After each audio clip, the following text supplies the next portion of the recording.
mahigowna daadanteenna ka bax dalkeennana dhaaf dadkeenna ammaanoosi mahigowna daadanteenna ka bax dalkeennana dhaaf dadkeenna ammaanoosi. Who is this Mahiga? Is he a Somalian man? No. What is he then? He's from Tanzania. Are you kidding me? No, I'm not. It's true. How dare he try to make decisions for the Somalian government and the Somalian people and the Somalian country while he himself is not Somalian? Who gave him the right? I don't know, I'm sure. Soomaaliyay waxaan hordhac u ahay riwaayadii Dibandabyo ee uu matalayay Ambassador Mahiga miraha aan ka soo qabto inkastoonu dilannahay inkastoonu daryeel jirin inkastoon dayacannahay dadnimadu nagama tagin Soomaalidu ma dabar go'in dun xariir abaanahay waa codkii fanaanada caanka ah ee Saada Cali Warsama mirihii Abwan Xasan Jilacow sheekadan waxa qoray Eedi waxaana idin jilaya kooxda Qayladaan waa isku dubaridkii Somali Radio iyo Amin Artist hadal badan haan ma buuxshee shakina kuma jiro Soomaaliya Soomaali baale aan idinkaga dhaxbaxo riwaayadii Dibandaabyada Mahiga iyo kooxdii Qayladaan waa Zahra Cali Yukay iyo Somali Radio oo idin leh mahadsanidin.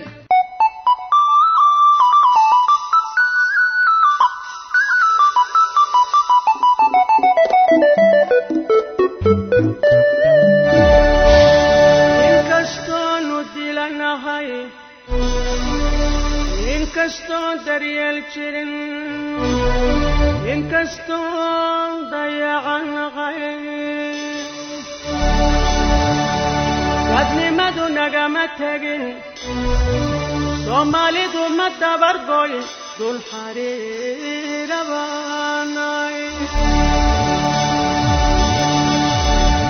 annadaga kunoo daran doqonka iyo geesiga dunka waanu ka ognay.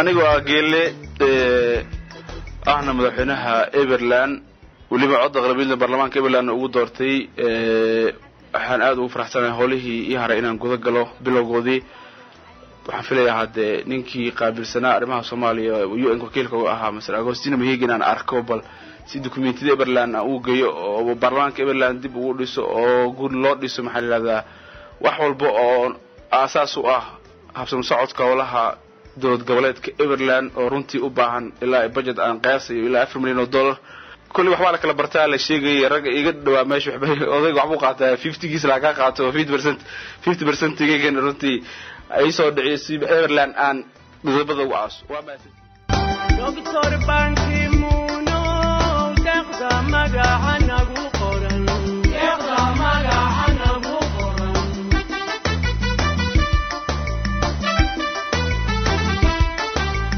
Dr. Banki Muno daqda magaca nagu qoran daqda magaca nagu qoran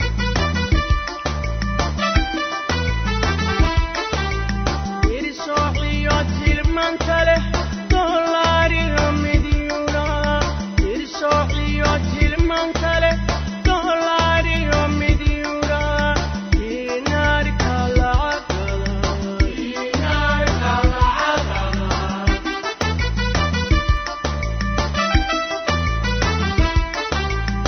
irsoxiyo tilmaantale dollari midyuna irsoxiyo tilmaantale magacaygu waa Jimcaale waxaan ka socdaa maamulka Badland Mr. Agostino Mahiga maxaad anaga noo haysaa oo noogu dhagan tahay oo maamulka iyo aqoonsan laadahay maadaama aan nahay maamulka Badland.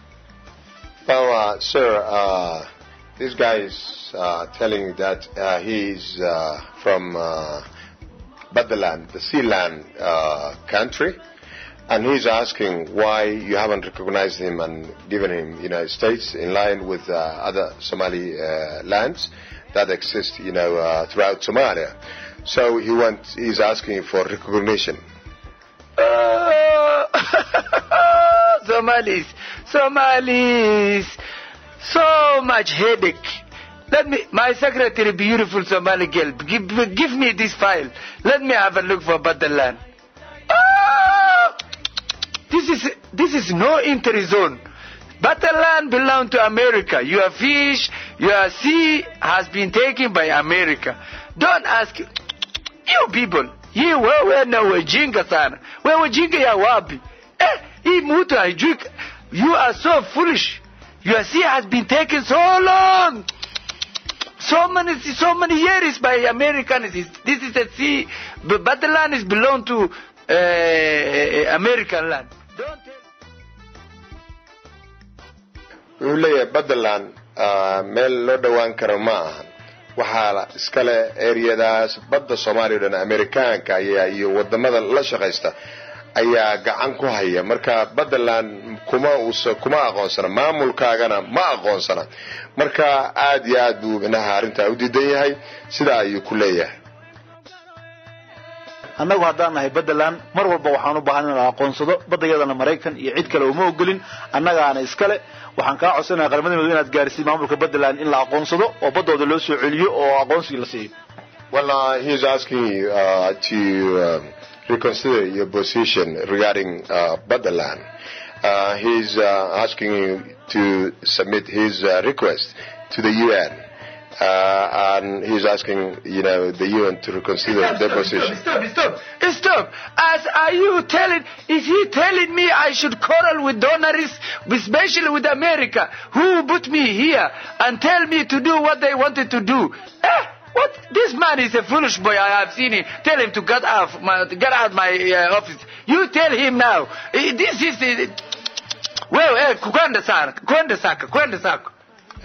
aad buu araysan yahay mudanuhu wuxuuna ku leeyahay xafiiska iga bax anigu lama murmaayo hay'adaha dhaqaalaha bixiya America iyo dalalkaas dhaqaalaha bixiya oo meesha nagu haya in la murmi kara ma haysa darteed waa arintaadii waad iska iloobaysaa sida ay nabadgeliyo hadda waa baxaya laakiin waxaan ku sheegayaa in mar walba la aqoonsan doono badana anagu aan leenahay inta aan leenahay aan badayada aan cid qaadan karin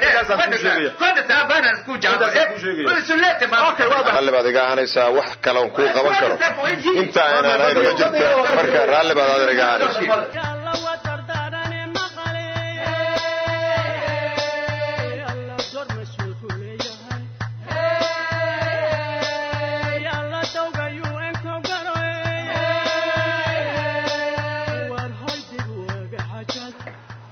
ورأي جوج ماشان anigu waxaan ahay turjubaan ka shaqeeya xafiiskan wakiilka UN-kaas u fadhiya Soomaaliya Mr. Mahiga turjubaankiisana waa anigi ninka araba batay waa madaxweynihii Everland runtii shaqana bilowna kulli telefishinada laga daawataa umaleeyay adii laftaada soo maadaama aad odayga secretary xot adigu way iska badan yihiin bariyaan maamuladu marka wax badan baan aragnaa marka soo daadara wixii aan u sheegay anigu turjubaan baan ahay shaqo kale ma qaban karo waxna kuma dhimi karo waxna kuma kordhin karo maxaan u sheegay u sheeg shaqadeena waa la bilaabay telefishin Soomaaliya waa laga daayay Everland shaqadeedii toos u wadaa waxayna hadda maartay baarlamaanka Everland already shaqadiisii uu guda galay noogay wixii proposal noo hayna noo weydii wixii sanaa ka qaato in oday waxa leedahay in oday wax fahmayo waliba oo defy to ogol Sir, this man is from Ziraland country, which is part of Somalia. He's asking you to, consider his position as a head of.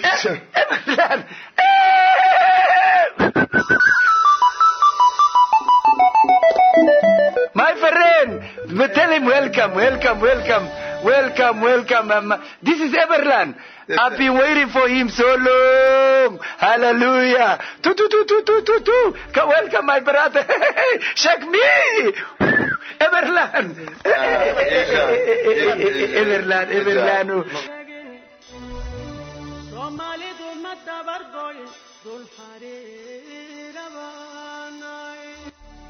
mudana madaxweynaha Everland waxaan ku sheegayaa war farxad leh mudane Mahiga aad iyo aad buu ugu faraxsan yahay imaatinka xafiiskan timid waxaad moodaa Everland inuu horay u ogaabaad moodaa una yaqiin wuuna aad buu uga faraxsan yahay ku soo farkay Everland has been blessed by Western people and also especially the president of Ethiopia Meles Zenawi very very pleased and he should be very very happy to see me today and also there is a budget warar wanaagsan ayaa ka imaanaya mudane Mr. Mahiga ku saabsan Everland halkan dad hore ka soo horeeyay meesha iyagoo waxba aan haysan bay ka tageen balse wuxuu leeyahay Everland aad baa macnaha loogu faraxsan yahay jiritaankeeda hataa Meles Zenawi oo ah Prime Minister-ka Ethiopia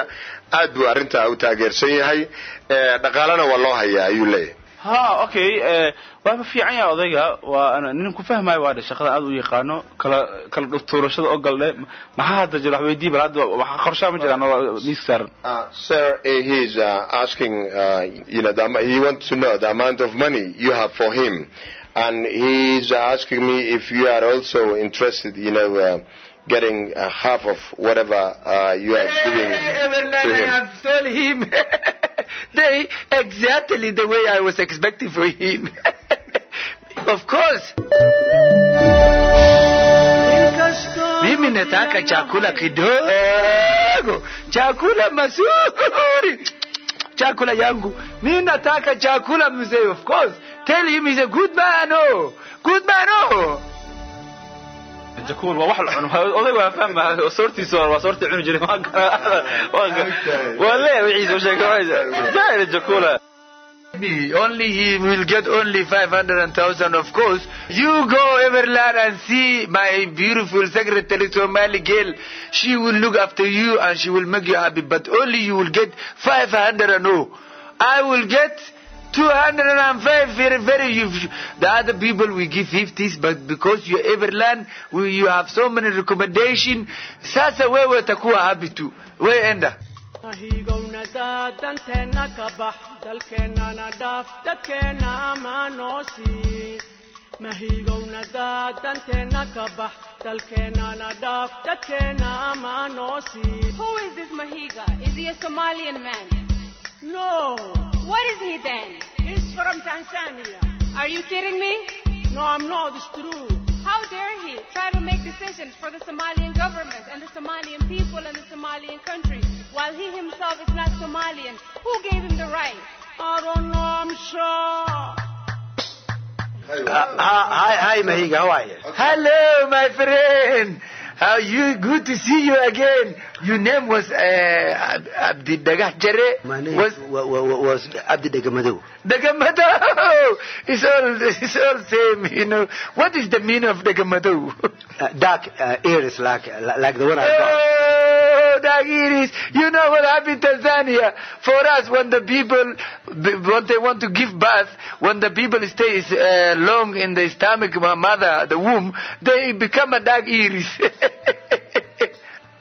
I have a big complaint in your office today. The reason I came here is it seems like you guys are punishing us and you guys are forgetting. Who are you? Al-Sunnah wal-Jama'ah.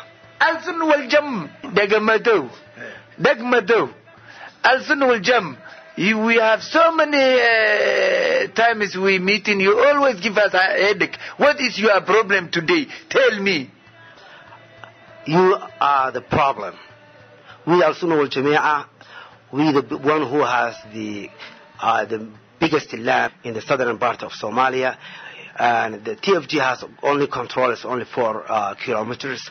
The rest of the land is you guys are the one you are fabricating. But you are not civilized. You people are very, very old-fashioned. You don't know nothing about this system and this 2011. You need to reform yourself and be civilized a little bit. When you come this office, it's not your mother house. You have to understand and come with a budget for me. Al-Sunnah wal-Jama'ah. I have read and see your mind. I can straight to you. I don't think you understand my suggestion is, my friend, I want you to go out my office. You don't understand. You'll never be civilized. I say to you, tell me what is. You want me to help you, and you don't want to help me. What is good for goose is good for gander. You tell me, what do you have for me? The other people, they come out some suggestion like Everland. What do you have? Wewe jinga ya wapi? Mimi nataka chakula. My friend, if you don't change your attitude toward Al Sunnah wal Jama'ah. What? You go away. Oh, where's my secretary? Call the police. Hey, I know this man. You go out. You go out. Abana take a mama. So let Madam Murphy have a ban. Hey. Wait. Let it. I don't like Somalis like you. All Somalis I don't like. You need to see my article in 1975. You don't know me. Do you know me? I don't like you. Wait. You think you are Musungu. Wait, you nafikiria wewe Musungu. Mahigowna daadanteenna ka bax dalkeennana dhaaf dadkeenna ma noosi. Mahigowna daadanteenna ka bax dalkeennana dhaaf dadkeenna ma noosi. Who is this Mahiga? Is he a Somalian man? My secretary, come here. Yes, sir. Come here. Yes, sir. I want it. Now you go, because I know you are a good man. Yes, sir. You go to Isli and grab 3 men who represented to the Ahl Sunnah wal Jama'ah. But it has to make sure they have to chew the cat. They must chew the cat. And if you don't bring me this, of course I'm going to put the hotels and give them $300 at the end when the meeting finish. You must bring me these people so that no more Ahl Sunnah wal Jama'ah. I will make sure this man he's got a heavy punishment. You go and bring me because you're my friend. Yes, sir. And take this $1,000 for you. I'll do that. Thank you very much for the offer, sir. I will try to get to sleep today, and I will, try to find the right people because this Ahl Sunnah wal Jama'ah, I don't want to hear them. I will find any way to destroy them. Dul baa dhexda u galay.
Danteena ka bax dalkeennana dhaaf dadkeenna ma noosi. Mahigowna danteena ka bax dalkeennana dhaaf dadkeenna ma noosi. Who is this Mahiga? Is he a Somalian man? No.